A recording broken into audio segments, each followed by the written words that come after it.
Welcome to bioscope 20s. ജീവൻ്റെ ഉത്ഭവം ജീവികളുടെയും എന്ന ചാപ്റ്ററാണ് നമ്മൾ നോക്കിക്കൊണ്ടിരിക്കുന്നത്. അതിൻ്റെ ബാക്കി ഭാഗം നോക്കാം. ഈ സൂചകങ്ങളിലെ ആൻസേഴ്സ് നിങ്ങൾക്ക് കിട്ടിയോ? ആദിമ ഭൂമിയുടെ അന്തരീക്ഷത്തിൻ്റെ സവിശേഷതകൾ നമ്മൾ വിശദമായിട്ട് പറഞ്ഞതാണ്. ഇനി സമുദ്രങ്ങൾ എങ്ങനെ രൂപപ്പെട്ടു എന്ന് പറഞ്ഞു. ജൈവകണങ്ങൾ രൂപീകരിക്കാൻ ആവശ്യമായ ഊർജ്ജ സ്രോതസ്സുകൾ ഏതൊക്കെയാണെന്ന് പറഞ്ഞു. ആദിമ കോശത്തിൻ്റെ രൂപീകരണത്തെക്കുറിച്ച് പറഞ്ഞു അല്ലേ.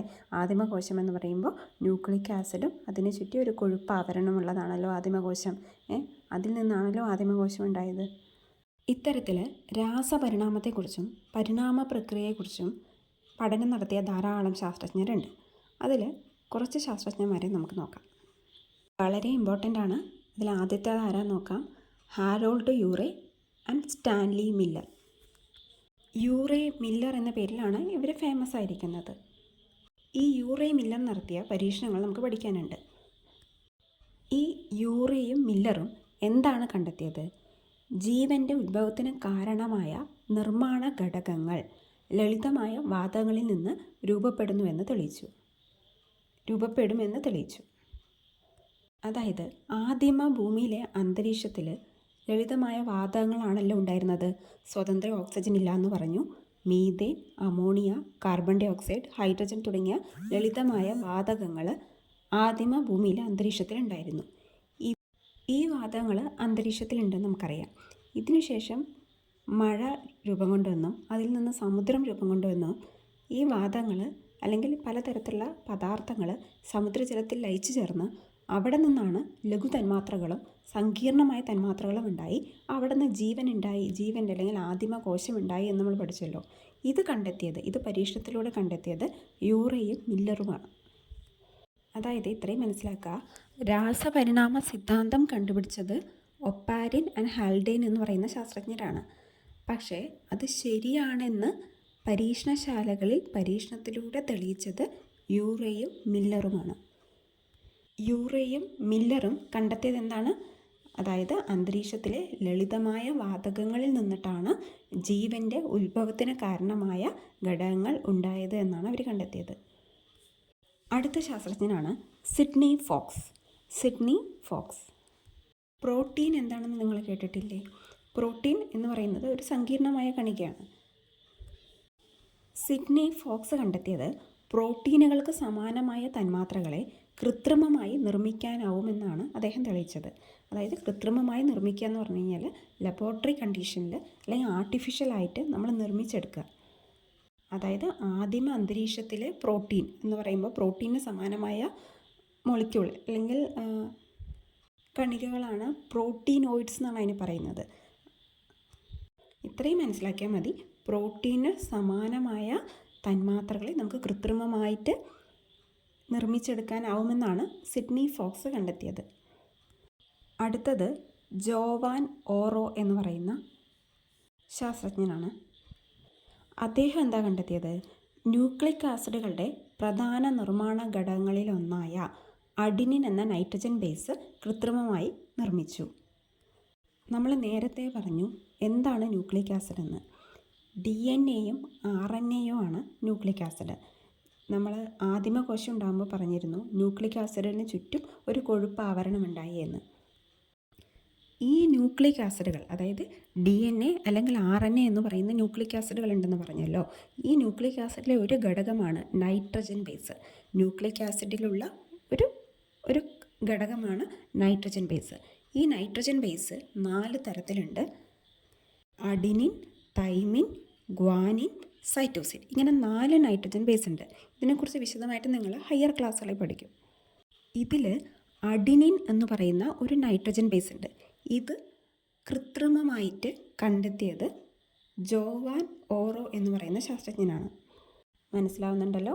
ജോവാൻ ഓറോ എന്താണ് കണ്ടെത്തിയത്? അഡിനിൻ എന്ന് പറയുന്ന നൈട്രജൻ ബേസ്. ഈ 3 ശാസ്ത്രജ്ഞന്മാരും കൃത്രിമമായിട്ടുള്ള കണ്ടെത്തലുകളാണ്. അതായത് മുൻപ് ഉള്ള അന്തരീക്ഷം എങ്ങനെയായിരുന്നു, ആദിമകോശം എങ്ങനെ ഉണ്ടായിരുന്നു, നമുക്ക്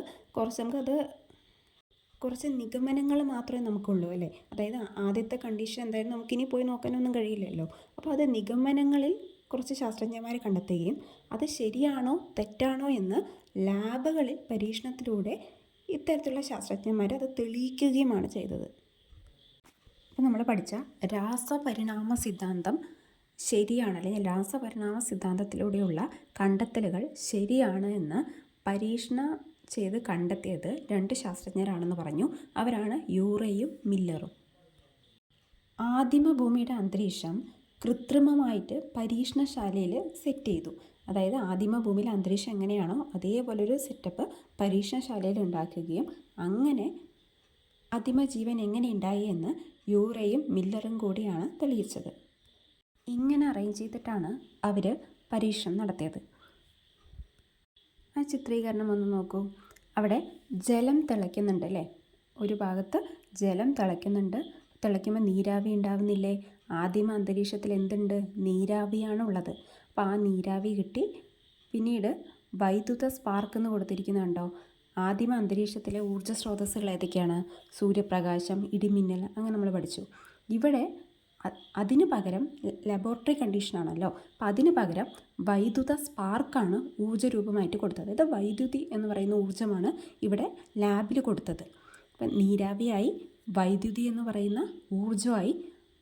പിന്നീട് ആദിമ ഭൗമാന്തരീക്ഷത്തിലുള്ള വാതകങ്ങൾ ഏതൊക്കെയാണ്? അമോണിയ, മീഥേൻ, ഹൈഡ്രജൻ, വാട്ടർ, അതായത് വാട്ടർ വേപ്പർ. നമ്മൾ നീരാവി, ഇവിടുന്ന് ജലം തിളയ്ക്കുമ്പോൾ നീരാവി വരില്ലേ, അതും ആ ഭാഗത്തേക്ക് എത്തുകയാണ്.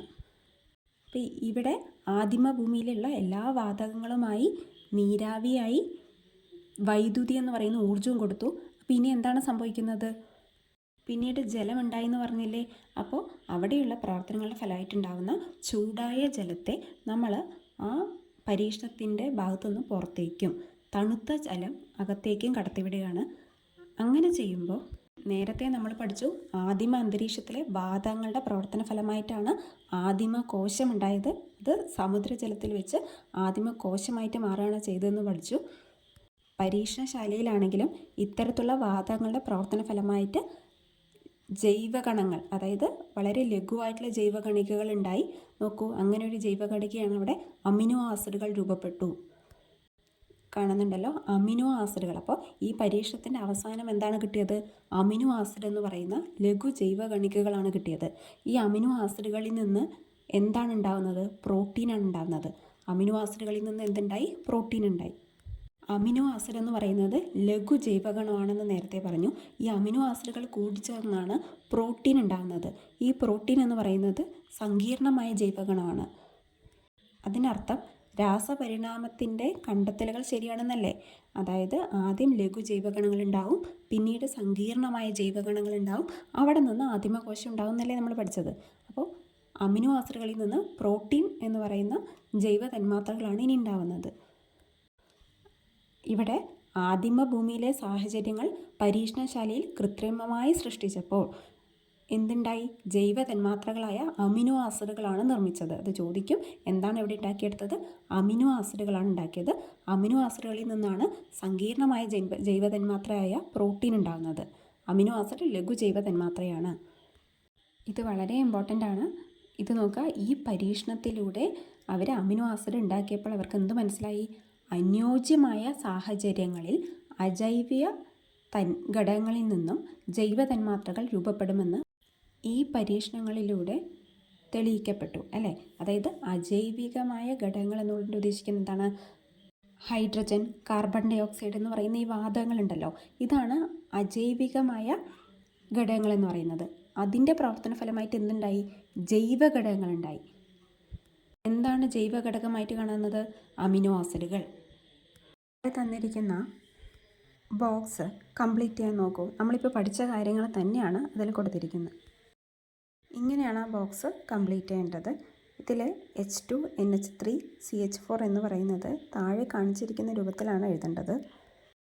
ഈ ക്ലാസ് മനസ്സിലായെങ്കിൽ ബയോസ്കോപ്പ് 20s എന്ന ഈ ചാനൽ ലൈക്ക് ചെയ്യുക, ഷെയർ ചെയ്യുക, സബ്സ്ക്രൈബ് ചെയ്യുക. Thank you.